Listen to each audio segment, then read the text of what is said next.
ഉത്തരാഖണ്ഡിൽ ബസ് നിയന്ത്രണം വിട്ട് മറിഞ്ഞുണ്ടായ അപകടത്തിൽ 5 മരണം 17 പേർക്ക് പരിക്കേറ്റു. നാഷണൽ ഡെസ്കിൽ നിന്ന് ലക്ഷ്മി ബാലചന്ദ്രനുണ്ട്. ലക്ഷ്മി, വലിയ അപകടമാണ്. 5 പേർക്ക് ജീവൻ നഷ്ടപ്പെട്ട അപകടം. എപ്പോഴായിരുന്നു സംഭവം? വിവരങ്ങൾ. സേതു, ഉത്തരാഖണ്ഡിലെ പൗരി ഗർവാൾ ജില്ലയിലാണ് ഇന്ന് ബസ് നിയന്ത്രണം വിട്ടുമറിഞ്ഞ് അപകടം ഉണ്ടായിരിക്കുന്നത്. സംഭവത്തിൽ 5 പേർ മരിച്ചതായാണ് വിവരം. 17 പേർക്ക് പരിക്കേറ്റിട്ടുണ്ട്.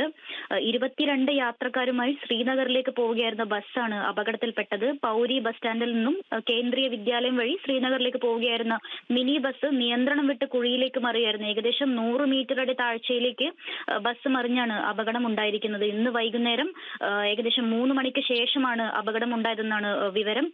ജില്ലാ അധികൃതരും പോലീസ് സംഘവും അപകട സ്ഥലത്തേക്ക് എത്തിക്കൊണ്ടിരിക്കുകയാണ്. പ്രദേശവാസികളാണ് നിലവിൽ രക്ഷാപ്രവർത്തനം നടത്തുന്നത്. പരിക്കേറ്റവരെ സമീപത്തെ ആശുപത്രിയിലേക്ക് നാട്ടുകാർ പ്രവേശിപ്പിച്ചു. പ്രാഥമിക ശുശ്രൂഷകളൊക്കെ നൽകി വരികയാണ്. അപകടത്തിൽ മുഖ്യമന്ത്രി ഉൾപ്പെടെ അനുശോചനം രേഖപ്പെടുത്തിയിട്ടുണ്ട്. സേതുലക്ഷ്മി, കൂടുതൽ വിവരങ്ങൾ ഇതുമായി ബന്ധപ്പെട്ട് പുറത്തു വരുന്നതേ ഉള്ളൂ. സേതുലക്ഷ്മി. ശരി ലക്ഷ്മി, അപകടവുമായി ബന്ധപ്പെട്ട ഏറ്റവും പുതിയ വിവരങ്ങൾ നൽകുകയായിരുന്നു നാഷണൽ ഡെസ്കിൽ നിന്ന് ലക്ഷ്മി ബാലചന്ദ്രൻ.